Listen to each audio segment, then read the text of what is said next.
क्या कहते हैं क्लोजिंग वोटिंग ट्रेंड और किसका पत्ता घर से कट सकता है, किसको सबसे कम वोट मिल रहे हैं और किस पर गाज गिर सकती है। तो चलिए मैं आपको बताती हूँ। तो आज वीकेंड का वार शूट होगा। हालांकि डबल एलिमिनेशन की खबरें आ रही थी, लेकिन मुझे लगता है कि डबल एलिमिनेशन नहीं होगा और सिंगल एलिमिनेशन ही होगा, या तो फिर डबल एलिमिनेशन एक ऑडियंस वोट के आधार पर और एक घर वालों के वोट के आधार पर। इस तरीके से दो एलिमिनेशन हो सकते हैं।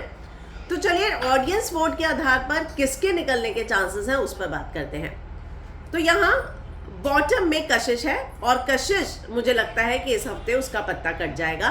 और कशिश का एक वीडियो भी काफ़ी ज़्यादा सोशल मीडिया पर वायरल हो रहा है, जहाँ पर वो अपनी मम्मी से कहती नज़र आ रही हैं कि यहाँ पर जो है मैं कितना भी अच्छा कर लूँ, मैं टॉप 5 में किसी भी हालत में नहीं पहुँचती, क्योंकि यहाँ पर राजा का बेटा ही राजा बनता है। यानी वो नेपोटिज्म पे सवाल उठाती नज़र आ रही हैं। इसके बाद अगर मैं कहूँ तो छठे नंबर पर यहाँ पर कोई और नहीं बल्कि ईशा है। ईशा का गेम भी बाहर इतना ज़्यादा पसंद नहीं किया जा रहा। पांचवें नंबर पर श्रुतिका है, चौथे पर अविनाश है और तीसरे नंबर पर चाहत चली गई है। तो यहाँ पर अविनाश के साथ जो इन्होंने कोर्ट कचहरी लगाई और उसके बाद मम्मी ने आकर भी जो सवाल उठाए, फैंस के मन में भी यही है कि आप लोगों ने चाहत के साथ गलत किया है और इसीलिए अब यहाँ पर चाहत को भर भर कर वोट मिल रहे हैं। दूसरे पर विवियन और पहले पे रजत दलाल है।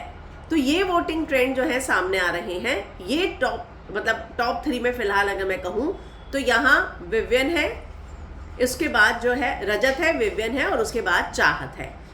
अगर घर वालों के हाथ में पावर दी जाती है तो मुझे लगता है कि इनमें से जिसका पत्ता कटेगा वो ईशा हो सकती है और घर वालों के वोट के आधार पर ईशा या फिर श्रुतिका पर गाज गिर सकती है।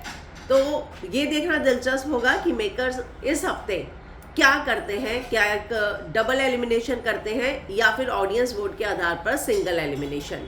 तो आपको क्या लगता है कि इन वोटिंग ट्रेंड में अगर मैं बात करूं तो वो कौन सा शख्स है जिसका योगदान वाकई में घर के अंदर बहुत कम है।